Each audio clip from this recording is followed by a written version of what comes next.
débẹ̀ a lọ sínú ètò káràkátà a sì sọ̀rọ̀ nípa FIFA Club World Cup.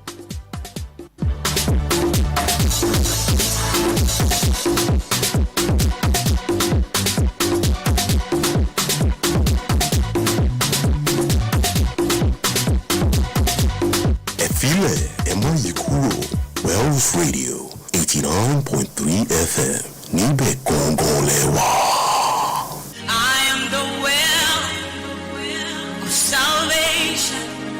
Why don't you drink from me and leave?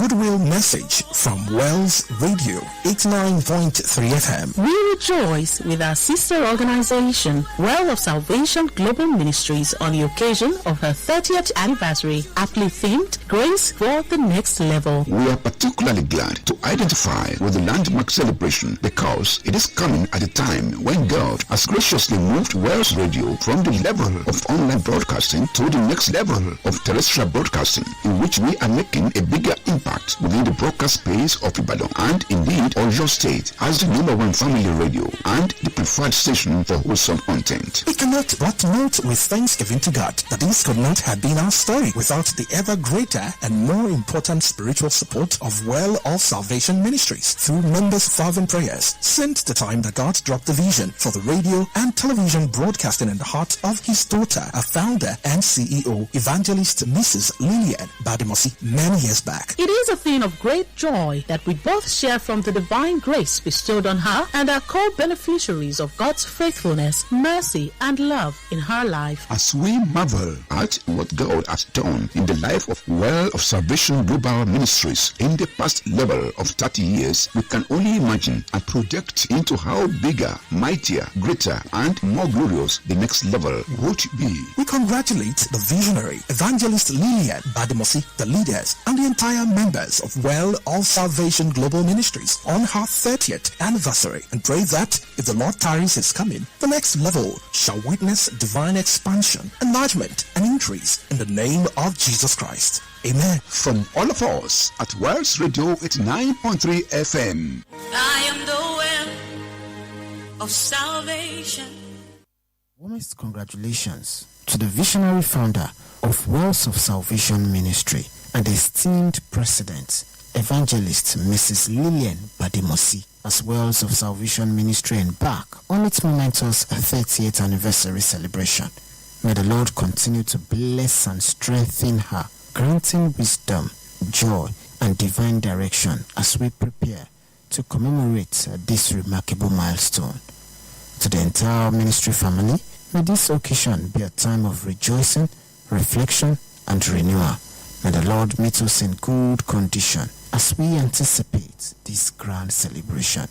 Congratulations, and may God bless you all richly. With love and best wishes, Mrs. Bisola Franklin, to the visionary founder of Wells. Etetisi Ikede Ikini means missionary vision. Ẹgbẹ́ ọkùnrin oníhìnrere ti ìjọ United Baptist Church ń kí gbogbo ìjọ United Baptist Church. Bákan náà, wọ́n kí gbogbo ẹgbẹ́ obìnrin rere ti ìjọ United Baptist Church fún ayẹyẹ àyájọ́ ọjọ́ àwọn bàbá tó máa wáyé lọ́jọ́ Sunday tó ń bọ̀ yìí. Wọ́n gbàdúrà kí oore ọ̀fẹ́ Jésù Kristi kí ó wà kó sì pọ̀ sí nínú ìjọ United Baptist Church. Ìkíni wá láti ẹgbẹ́ MMU, Men's Missionary Union, ẹgbẹ́ ọkùnrin oníhìnrere ti ìjọ United Baptist Church, Olúpòyí, Àpáta, Ìbàdàn. Ẹgbẹ́ MMU, Men's Missionary Union, ẹgbẹ́ ọkùnrin oníhìnrere ti ìjọ United Baptist Church ń kí Reverend Dr. Victor Ṣẹ́gun Ògìndípẹ̀ fún ayẹyẹ àyájọ́ ọjọ́ àwọn bàbá tó máa wáyé ní ọjọ́ ìsinmi Sunday. Wọ́n gbàdúrà kí Ọlọ́run kó wà pẹ̀lú olùṣọ́ àgùntàn, kó wà pẹ̀lú ìjọ, kí Kristi kí ó sì máa tẹ ìjọ síwájú lórúkọ Jésù. Ìkíni ń wá láti ọwọ́ ẹgbẹ́ MMU, Men's Missionary Union, ẹgbẹ́ ọkùnrin oníhìnrere ti ìjọ United Baptist Church Olúpòyí Àpáta Ìbàdàn.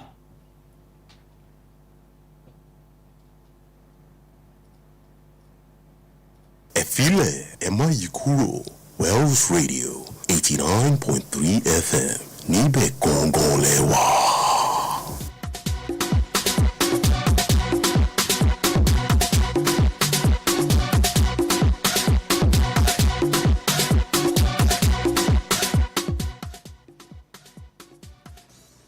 ẹ káàbọ̀ padà ẹ ṣé tẹ́ ti ń gbọ́ wa ẹ má gbàgbé pé ẹ láǹfààní láti darapọ̀ mọ́ wa lórí Facebook wa ẹ sáàṣì fún West Radio 893 FM fan page West Radio 893 FM fan page gbogbo kọ́mẹ́ǹtì yín la máa kà Peter Peteru ó yá jẹ́ ká wọnú ìdíje club work kó tó di pé a wọnú ètò káràkátà ìdíje club work máa gbìnàyà ní ọjọ́ Sunday ikọ̀ Ali láago kan òru tá a mọ̀ sí 1 a.m. wọ́n máa kojú ikọ̀ Inter Miami tó bá di aago mọ́kànlá àṣálẹ́ ọjọ́ Sunday ọjọ́ Monday bákan náà ikọ̀ Palmeiras máa kojú ikọ̀ FC Porto tó bá di aago mẹ́jọ àṣálẹ́ PSG máa kojú ikọ̀ Atletico Madrid Bayern Munich bákan náà láago mẹ́rin wọ́n máa kojú ikọ̀ Auckland City FC Peter yẹ ká mú láti inú ìfẹsẹ̀wọnsẹ̀ láàrin Al-Ahly àti Inter Miami Al-Ahly orílẹ̀-èdè Egypt ni wọ́n wà tá a mọ̀ sí ilẹ̀ adúláwọ̀ then Inter Miami àwọn ni wọ́n gbàlejò orílẹ̀-èdè Amẹ́ríkà tí Messi jẹ́ ìkan lára àwọn agbábọ́ọ̀lù wọn kí ló lè sọ pẹ̀lú ìfẹsẹ̀wọnsẹ̀ yẹn. For the FIFA Club World Cup, I was talking one good development for the world of football because they want to try to give equal rights to all the champions from every continent for the world. So now say for that one a good one, and I was say this time again more critical happen because sometimes the underdog fee prove some surprise, fee do something to say some other club no go do fine. I want to look at the one Inter Miami and Al-Ahly for Egypt, that is the Africa club. One club represent Africa with a club they represent America, which is Inter Miami. I see that game go one day very tight for Inter Miami. Forget say they get some player, we get Suarez, we get Messi. We see we know say that one player we don't do good, but more look at this recently waiting Inter Miami they do then to the collect defeat back to back for the league, even with the presence and the impact of Messi for the team. For Al-Ahly fan, we know say this one one big stage for them because the world go watch them, and these boys waiting for that team go on try prove say them too good. Say regardless say they play for Africa or they play for Egypt league, say them too good. Say ball today their leg we say them too one show to the world. So for that game I thought say I know we won tip Inter Miami ahead of Al-Ahly. I thought say more could wait, and for that game I thought say either me and Al-Ahly get that draw against Inter Miami because regardless of the player only for Inter Miami, shocker fit happen for that game. Tá bá ń sọ̀rọ̀ Al-Ahly wọ́n ń ṣe ikọ̀ tó yẹ pé wọ́n ti gbá ìfẹsẹ̀wọnsẹ̀ tó ṣe kànrìn bíi elébọ̀ Inter Miami pẹ̀lú àwọn agbábọ́ọ̀lù tó lóye nínú ikọ̀ àwọn bíi Luis Suarez, Lionel Messi nínú ikọ̀ Sergio Busquets, Jordi Alba. Ṣé o rò pé humiliation result máa ṣẹlẹ̀ ní ọjọ́ yẹn bá rí àwọn scoreline bíi 4-0, 5-1? For me, I no go go with that. Say with the like of Messi, Suarez, and the Alba with that team. Say I go for plenty. Fine, anything if it happen, but those guys too. For Egypt to go, then to go and one prove some surprise, like what I talk to them to go one prove themselves again, and for them to now them go one do things to one shock the world. So with that I was talk say that game I not go say goals go on plenty for that game, but I go try to say maybe at least they fit get draw against Inter Miami. So prediction ni pé Al-Ahly pẹ̀lú Inter Miami wọ́n máa gbá draw ben. Ó yá ká kúrò nínú ìfẹsẹ̀wọnsẹ̀ ó di inú ikọ̀ Palmeiras pẹ̀lú FC Porto. Bákan náà Palmeiras orílẹ̀-èdè Brazil ni wọ́n ti ń kópa. Tá bá ń sọ̀rọ̀ FC Porto orílẹ̀-èdè Portugal, àwọn ikọ̀ tó ṣe kànrìn nìyẹn láti orílẹ̀-èdè Portugal. Àmọ́ kojú ikọ̀ Palmeiras má gbàgbé pé wọn kò sí experience tá bá ń sọ̀rọ̀ pé ikọ̀ Palmeiras lọ gbá ìdíje lókè ta wọ́n fẹ́ kojú ikọ̀ Porto àwọn ikọ̀ Porto àwọn máa lọ pre-season wọ́n máa kojú àwọn ikọ̀ lóríṣiríṣi ikọ̀ Porto ti nírú experience ikọ̀ bíi elé ó fi pé ó ṣeé ṣe kí ikọ̀ Porto kan borí ìfẹsẹ̀wọnsẹ̀ àbí Palmeiras máa gbé súnmọ́ wọn. For me, I also say Palmeiras too go try to show say them to Sabiam when it comes to football. Like what I talk, it's just like something will happen between Inter Miami and Al-Ahly. Now same thing I be this. But more no forget say Brazil team too. They be one strong team. They know the agree. Admiralty is not Corinthians do against Chelsea for that year. We say they win Chelsea. So I thought say for FC Porto make na them go work on themselves because me don't see them as underdog. So now one mistake we those big team go do with that. Me don't see them as underdog. Me they still say they won't play like Madrid. Me they take the match serious. That is FC Porto because that Palmeiras from Brazil go won't show themselves. Say okay them too and young guys now that team they parade and them too go on show the world say them and too good. So that game also I will say I will tip FC Porto due to their experience ahead of Palmeiras.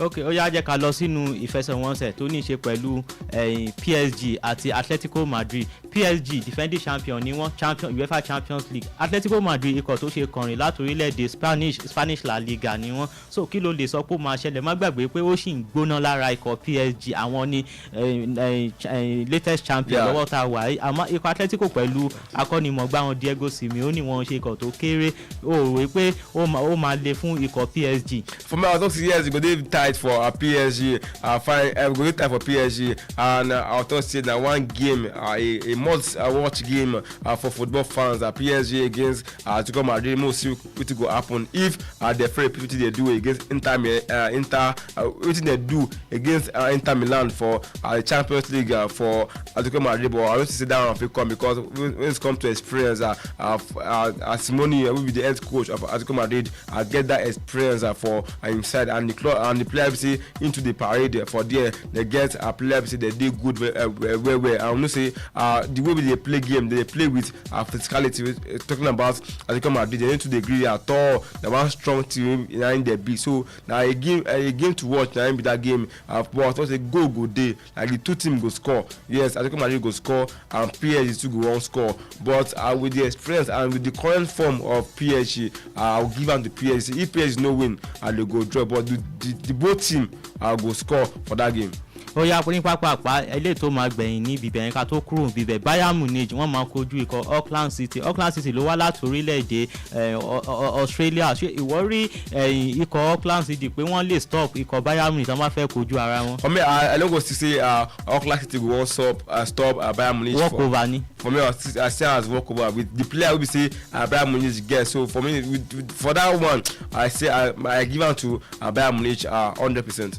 ok wọ́n ti gbé fún Bayern Munich. ó yá yẹ ká wọnú ètò káràkátà ká mẹ́nu bà àwọn ìròyìn tó wà níbẹ̀. ikọ̀ Tottenham ibẹ̀ mú ti máa bẹ̀rẹ̀ wọ́n ti sọ̀rọ̀ wọ́n ní agbọ́wọ́ ìgbẹ́ ikọ̀ Brentford àmọ̀ sí Bram Mbeno wọ́n lòun làwọn fẹ́ lọ fún nísìn wọ́n ti kó 70 million lọ fún ikọ̀ Brentford. So ó wá kù ká máa wò bí i Brentford máa gba 70 million lọ́wọ́. má gbàgbé pé Mbeno ní Manchester United náà fojú wò yìí pé òkè àwọn máa gbé. ó dàbí pé wọ́n ti bá Brentford ti reject first offer Man U náà ti submit second offer. So pẹ̀lú ìgbésẹ̀ tí ikọ̀ Tottenham gbé orí Brown Mbeno pé ó máa snub Man U pé Tottenham máa hijack ẹ̀ mọ́ Man U lọ́wọ́. For me I thought say it depend on the deal we say the two club carry come. It depend on but one thing we say Tottenham fit do to get that Mbeno now be the influence of the head coach of Brentford wey dey sign because now Thomas Frank ó ti darapọ̀ mọ́ ikọ̀ Tottenham. The head coach of Tottenham now and he coach at Brentford. So that influence if you use them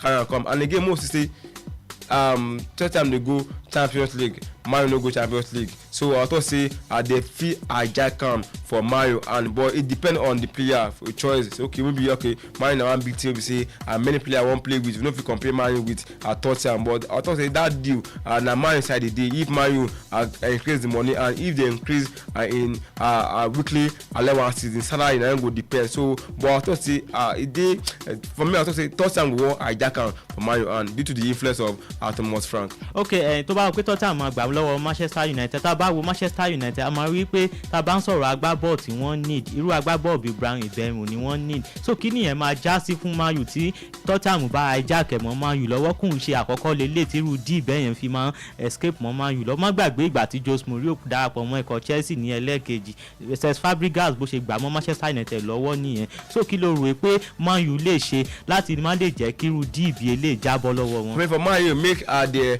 quick work on make a talk to the agents of Ibemu, make talk to make they try to finalize things, make they not too sleep on top, and because if they sleep on top of okay, and then they carry 75 euro go, Tottenham carry 70 go, they can look okay, make them try, no say fine, say they go try to bring about an organization, try to talk with an agent and with the club, but make Man U act fast on top of. If I was me say Thomas Frank still there for Brentford, I thought say Man U go. Oh, my run for Man U. Yes, but now because of that, the coach don't go Tottenham. You know say if you come out for Brentford, go Tottenham. That playing time go dey because of indoor work with the Frank for APL. We know what they do for APL. Fine, that a team they good, and for me Bemo na one good player. We say Man U need fine one in get that peace, in get that strength, and in the score goal for anywhere for outside that shot. If you play shot, keep around the same. So now player we say Man U need, say if Man U need go maybe for like 10 minutes go fit come out. Maybe a player like Odlum or like Zez could say if they don't still post like this, we say they clear the go. They go score. So man U contract láti ra pé by Tottenham time all Champions League, Man U Champions League, but kí Man U try láti àṣekáká kọ́ lọ rà kúrò ní Brentford kó wá sí Man U because Man U need Mbemo. Okay, tá bá ń sọ̀rọ̀ Brentford bákan náà, akọ́nimọ̀ọ́gbá wọn ìyẹn ti darapọ̀, ó ti kó gbogbo ẹrù rẹ̀ kúrò ní ikọ̀ Brentford. Thomas Frank ó ti darapọ̀ mọ́ ikọ̀ Tottenham, kì í ṣe ìròyìn mọ́, Tottenham ti kéde Thomas Frank. Àmọ́ tá bá ń sọ̀rọ̀ Thomas Frank, akọ́nimọ̀ọ́gbá ọmọ orílẹ̀-èdè Gẹ̀ẹ́sì ni ibi tí mò ń bọ̀ lélẹ̀ ikọ̀ Tottenham. A rí àwọn akọ́nimọ̀ọ́gbá tán ti gbà sẹ́yìn tó jẹ́ àwọn ọmọ orílẹ̀-èdè Gẹ̀ẹ́sì. Harry Redknapp akọ́nimọ̀ọ́gbá ọmọ orílẹ̀-èdè Gẹ̀ẹ́sì ni, Tim Sherwood ọmọ orílẹ̀-èdè Gẹ̀ẹ́sì náà ni. A rí ipa tán kó nínú ikọ̀ Tottenham pé wọn ò ṣe dáadáa fún ikọ̀ Tottenham, àmọ́ nígbà tí Tottenham lọ fún akọ́nimọ̀ọ́gbá tí òun ṣe ọmọ orílẹ̀-èdè Gẹ̀ẹ́sì, Pochettino àríṣẹ́ tó ṣe, ó sọ wọ́n di competitive team. Jose Mourinho ó tiẹ̀ gbé wọn wọ àṣekábá bí pé wọn kò láǹfààní láti gbà fún wọn. Then Angel Postecoglou tánṣẹ́ ìgbàṣẹ́ lọ́wọ́ rẹ̀, òun ló gba Europa League fún, ó jẹ́ kí Tottenham gba ife ṣáájú ikọ̀ Arsenal tó ti ń lé ife ìdíje Euro bọ̀ láti ọjọ́ tó ti pẹ́. Àmọ́ kí ló lè sọ pẹ̀lú ìgbésẹ̀ tí Tottenham gbé? Ṣé kò ń ṣe ìfàsẹ́yìn ló jẹ́ fún ikọ̀ Tottenham pẹ̀lú experience tán ti ní pẹ̀lú akọ́nimọ̀ọ́gbá tó jẹ́ ọmọ orílẹ̀-èdè Gẹ̀ẹ́sì, àbí ìwọ ò rí bí ojú tèmi fi wò ó? For me, I thought say I don't want to say a big mistake they do, but I thought say for how they sack the former head coach, talking about Postecoglou and go carry Thomas Frank, na a big mistake they do for that one, because I know deserve they supposed to sack that coach. And for Thomas Frank, fine, he didn't get a good season with Brentford, but we don't use the player ready for Brentford take compare Tottenham. Now, some club don't be that fine. Some coach they do well for key player, they do well for Brentford, they do well for Fulham. Me come big team, fine. We don't fit compare Tottenham and Brentford. Tottenham past Brentford for every aspect. When it comes to the club level, Tottenham past Brentford. And for the coach, I thought say fine, no, he won't step up for Thomas Frank and step up. Be for your own profile, for your own person as a coach. But for Tottenham, maybe step up a bit for him, because even Thomas Frank, when we compare him with Postecoglou, more looking at these two coach don't collect. For Tottenham, fine, most things go happen. I will see Thomas Frank will do, but a big mistake they do say they go carry Thomas Frank, because and for Thomas Frank, he's supposed to do for Brentford, making observe it to go there, because Brentford they get good season, in get players, in those beat them. Now in the come Tottenham we say most of the players don't to get their bearing, but most of it go happen if the season don't start. If now the player now get fault or na the coach no go sabi work. If Thomas Frank get am right, we go talk say na Postecoglou no to get that pattern with the player of Tottenham. But if wetin happen for to Postecoglou happen to Thomas Frank, we go talk say Thomas Frank too and no go be that. ẹ̀yin tí wàá lé tí ọ̀rọ̀ yẹn ò bá yẹn jẹ́ ìṣàlàyé fún yẹn mọ̀ pé bí ikọ̀ Chelsea náà ṣe nù nígbà tán lọ gbé Graham Potter nínú ikọ̀ Brighton tán gbé wá sínú ikọ̀ Chelsea tán rò pé bí àwọn máa kó wọn délẹ̀ ìlérí nígbẹ̀yìn kí ló ṣẹlẹ̀ sí ikọ̀ Chelsea wọ́n já dànù nínú gbogbo ìdíje ni. Àmọ́ tá a bá wo Thomas Frank náà a lè gbé sẹ́gbẹ̀ẹ́ Graham Potter nígbà tó náà wà nínú ikọ̀ Brighton. Tottenham sì lélẹ̀ ikọ̀ tí a expect kó máa compete fún Champions League position ni pẹ̀lú Thomas Frank tán lọ gbé mid table team ni Thomas Frank manage. So mi ò rí lójú ìwòye ti tèmi mi ò rí Thomas Frank gẹ́gẹ́ bí olùkọ́ni tó lè kó Tottenham dé ilẹ̀ lérí. Ẹ̀yin olólùfẹ́ ikọ̀ Tottenham ẹ kú ìrọ́jú in advance. Ó yá ní pápá àpáká kúrò lápá bíbẹ̀ yẹn ó dínú ikọ̀ Liverpool ti ń ronú o wọ́n sì ń ronú àmọ́ wọn ò tí ì mọ̀ bí wọ́n máa gbé gbèsè. Wọ́n ní Napoli agbọ́wọ́ wájú wọn tá a mọ̀ sọmọ orílẹ̀-èdè Nàìjíríà Victor Osimhen 26 years old wọ́n ní òun làwọn fẹ́ lọ gbé báyìí. Ṣé ìwọ rí ikọ̀ Liverpool pé ikọ̀ tó serious pẹ̀lú ìkéde tán kéde pé àwọn fẹ́ lọ fún Victor Osimhen àbí o rò pé wọ́n mìíràn? For me, I thought say for Liverpool to come out, come talk I thought say they mean and they get that intention. If they don't get that intention to carry Victor Osimhen, or if Victor Osimhen don't be part of the plan as a player, they know will come out come talk say they won't carry Victor Osimhen. I thought say na one good deal go be for Victor Osimhen because many football fans, even especially Nigerian fans, want make him come EPL. More they watch him a day in day out. More they watch our star boy for them, make in the bank that go for them, make and like of Alan, like of Isaac they compete for the EPL. So I thought na one good one for Ram if Liverpool is serious because now it bounce back on the salary wages, the amounts and some time for the contract, and then go determine if Victor Osimhen go Liverpool. But if Liverpool is serious, now one good one for Victor Osimhen for Liverpool and for the club entirely. Okay, Peter Taba wo àwọn ikọ̀ tó ti ń gbórí wá fún Victor Osimhen, ikọ̀ Al Hilal ó ti reject offer wọn, ikọ̀ Manchester United àwọn náà ń yọjú wọn ń gbójú wọn ń yọjú, ikọ̀ Arsenal náà àwọn náà ń garùn sí Victor Osimhen. Nísìnyí ikọ̀ Liverpool ti gbórí wọlé. Nínú gbogbo ikọ̀ tí mo kà á lẹ̀ yìí èwo ni wọ́n fi pé tí Victor Osimhen bá darapọ̀ mọ́ ó máa jẹ́ ó máa perform ó sì máa deliver fún wọn? For me it's obvious na Liverpool. Yes, Liverpool I come first because and I might start to bring it now for Liverpool. They collect the EPL and the coach we did here Alan Slot don't get the team right from when he come because mostly a club will leave that materials for around there and he see that materials used take collect the EPL. And what I say Liverpool they try to do they say their own counterpart will be Man City.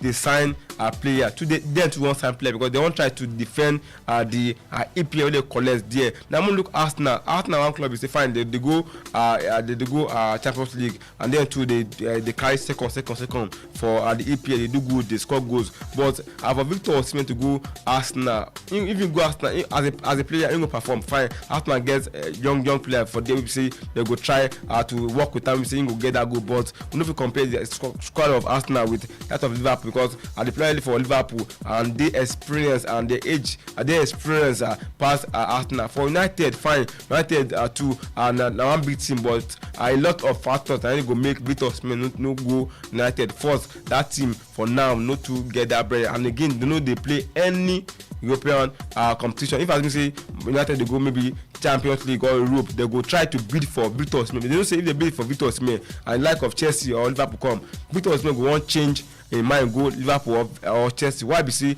they get him go play Champions League, him go play for European League competition. So I talk say Liverpool might be the best choice out of the club, out of United, out of Arsenal, out of Al Ahly.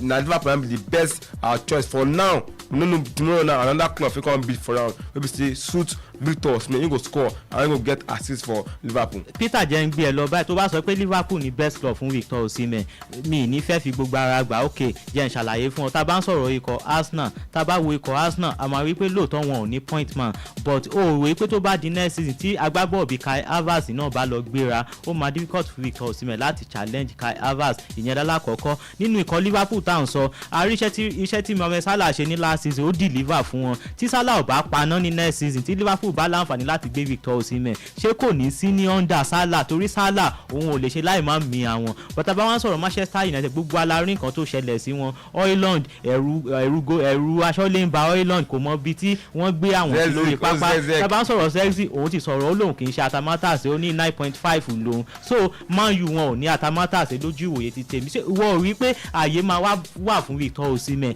láti pa irú itú tó bá wù nínú ikọ̀ Manchester United? Make I start from Arsenal.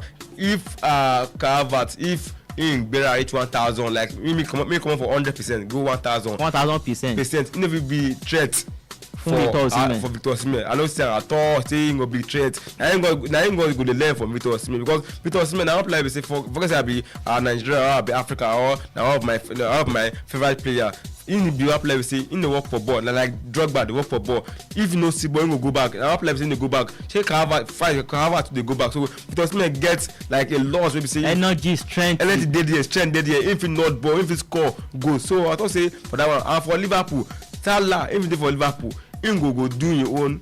Salah go do your own. If what we go they want they try to. Má gbàgbé kan tó ṣẹlẹ̀ láàrin Salah àti Sadio Mane. Me I don't see Victor Osimhen as a player saying go try to fight. Okay, I won't be your guy. Fine. If you come into don't get him. Wetin Salah don collect for the world of football. Pass Victor Osimhen. Especially Salah don't get pass Victor Osimhen own. Fine. But if you go Liverpool. As Victor Osimhen why make no people players will try to say me I be oga. Salah don dey for Liverpool no be 2 years 3 years 4 years. So for me again Salah be say I play be say into the no be say na one selfish player. If Victor Osimhen come Liverpool na one combination Salah Victor Osimhen for Liverpool, Man City, Chelsea, Arsenal, Man U and draw. Ìwọ náà wà lára àwọn ọ̀tá Manchester United. Salah for Liverpool Victor Osimhen for Liverpool kò sí Victor Osimhen for Manchester United. Ìwọ nu ọlọ́nu ó yá ní pápápá ó di inú ikọ̀ Arsenal ti sọ̀rọ̀ wọ́n ní agbáwọ̀ ẹ̀yìn ikọ̀ Ajax tamọ̀ sí Ato wọ́n ní òun làwọn fẹ́ lọ gbé Peter ọ̀rọ̀ Arsenal ó ti wá fẹ́ sún mi o. Arsenal gbogbo alamọ̀ pé atamátàsé ni wọ́n need nísìnyí Arsenal ti ń sọ̀rọ̀ pé agbáwọ̀ ẹ̀yìn làwọn fẹ́ lọ gbé. Kí ló fẹ́ sọ nípa ọ̀rọ̀ Arsenal? For me Arsenal I thought say I don't know wetin dey wrong with that club and maybe the second visit they carry or they do every season down and they sweet them. So okay, at least that second they will collect money for APL. They will go Champions League, they go play Champions League, they will collect money and at that they do well. So for me, fine. Wetin na get to sign now wetin na a striker. More look at fine. We say they go try to recruit some player too for at the back line say to add up. But now what they need na striker. Now one point maybe say I will deliver goals. Now Victor Gukes dey there. Then the matter don't go down. Victor Osimhen said, do not talk about Victor Osimhen. For us now, I don't need to do that club because and for Arteta, maybe Arteta to know to get safe because as a coach, we know say okay, you need point man. Next season, if you want collect league, if you want fight for big team, big trophy, let me say you will go for Community Shield or Carabao Cup. Fine, tell the club, okay, wetin I need now 2 players. First, I need this player. If you make him stand or make wetin you request, no say if you no give am more, him go leave their job. Arsenal go try find am because for Arsenal, wetin they need now na striker. Striker will give them at least 30 goals for all competition. Okay, ní pápápá níbo ló dá ó di inú ikọ̀ Manchester United àwọn náà ti ń fìfẹ́ wọn sí agbọ́wọ́ iwájú Frankfurt àmọ́ sí Ugo Ekitike ọmọ 22 years ní Manchester United fẹ́ tawọ́ mọ́ nísìn Ekitike fún 85 million. Ṣé orí dì yẹn kó lè ṣẹlẹ̀ fún Manchester United? That day I feel happen but say I don't see that money too much fine. I still a young boy 22 years and be Ekitike for Frankfurt. For that money dey too much. And again coming to Man U, I thought say Man U wetin Man U need na player wey get strength, player be say face trouble defenders for APL. This boy still dey small fine they fit use am as backup but wetin Man U need na to go get experienced player be say get strong we dey strong we get that energy we get that drive we be say I fit use head fit use leg fit score for anywhere. So but maybe I don't know wetin Amorim for wan use am do for that front line and maybe him believe say the boy fit do a lot of things fine. We see young boys wey dey do amazing things. Perry, Yama, Kopama, all these players dey Saka they do well but for Man most people to go happen if they get am but that money too much for 22 years old. ó yá ní pápápá níbo ló dà ó di inú ikọ̀ Real Madrid lẹ́ẹ̀kan sí. Luka Modric ó ti sún sí darapọ̀ mọ́ ikọ̀ AC Milan síwájú láti lè fún láǹfààní láti kópa nínú ìdíje Club World Cup fún ikọ̀ Real Madrid pẹ̀lú ìgbésẹ̀ tí Luka Modric gbé. Ṣé kí ló lè sọ sí ìgbésẹ̀ yẹn? Na good one for Luka Modric, and I go out round say okay him to play at the FIFA Club World Cup with Madrid, and again if Madrid collect am again I add, because if we look all the club we go at the FIFA Club World Cup, we say one of the favourites na Madrid. We no fit comot Madrid as one of the favourites. We get Man City, we get Chelsea. We no fit comot Madrid. So the probability say they will collect am na like around 60 to 70%. And if you go there, into go bring your own impact for the game. Fine. And if you get that start up with Madrid because of the like of Bellingham, but the experience they if you enter, if you still do something, a lot of things for Madrid. So na good one for Luka Modric, and a good one for Madrid. Say he go play at the FIFA Club World Cup come next week with them before he go AC Milan after the competition. Ó yá ikọ̀ Arsenal àwọn náà ti fẹ́ lọ fún agbáwọ̀ ẹgbẹ́ Athletic Bilbao tá a mọ̀ sí Nico Williams, àmọ́ ikọ̀ Bayern Munich, ikọ̀ Athletic Bilbao ti fún Bayern Munich láǹfààní láti sọ̀rọ̀ láti bá Nico Williams sọ nígbà tí wọ́n ti gbà láti san release clause Nico Williams pẹ̀lú nǹkan tó ṣẹlẹ̀ láàrin Bayern àti ikọ̀ Arsenal yẹn. Kí ló mì fún ikọ̀ Arsenal? Má gbà pé Nico Williams a lè pè ní agbáwọ̀ iwájú náà because forward player, attacking player náà ni. Nígbà tí Bayern Munich ti gbà mọ́ ikọ̀ Arsenal lọ́wọ́ báyìí, kí nìyẹn tún sọ fún ikọ̀ Arsenal in next season? For me, Nico Williams going to Arsenal, the possibility is around 30%. I found today Barca agents, Nico Williams agents get talk with Barca. So and now the like of Barca today for that side, Barca the Bayern Munich I Nico Williams and Arsenal. So now that the club, if I be pursuing Nico Williams, so that the club Barca, Bayern Munich and Arsenal, if they tell us me go one club back and forth, and he go come pick Bayern Munich, become pick Arsenal. So for Arsenal to get Nico Williams, it go dey hard because and again Arsenal need to put that drive. If they don't get player, they go just talk as okay, player you Avera. Then talk so Avera here. Already after 1 week, one talk as okay amu 50 million euro. Wa ti club okay eba fi owó kún after like 1 week. Other club báyìí tí wọ́n need ọmọ wa máa fowó kún wọn dẹ̀ rà. So Arsenal jẹ́ club kan pé àwọn agbègbè tó bá ní kí player àyàfẹ́ rà ọmọ rà. So Bayern Munich wà lórí Nico Williams àti Barca ti wà lórí Nico Williams. Màá ní pé Arsenal rí rà rẹ̀. Ó máa difficult fún ikọ̀ Arsenal. díẹ̀ fún Arsenal. But ó rò pé ó yẹ kí Arsenal lọ làtún Nico Williams. Má gbàgbé pé winger Arsenal ní ọwọ́ ẹgbẹ́ méjèèjì tá a mọ̀ sí Martinelli àti Bukayo Saka. Pàápàá jùlọ Bukayo Saka wọ́n ní ìdí backup fún Bukayo Saka. Martinelli náà bákan náà ó yẹ kí wọ́n ra agbábọ́ọ̀lù tó máa challenge Martinelli. So irú àwọn agbábọ́ọ̀lù báyìí èyí lèmi fi pé ó yẹ kí ikọ̀ Arsenal máa kówó lé lórí. Yes, na Arsenal dey door themselves, na the club dey door themselves. Na why I say I make Arteta make him made him own stand no to the club. So okay, how many players I want make I buy? Okay, I wan buy this 4 players and make na get am from now. Wetin I like Pep for that Pep Guardiola. If you tell the club okay, this club na only 4 players I need within like Man City within 4 weeks or 3 weeks if we get that 4 player come.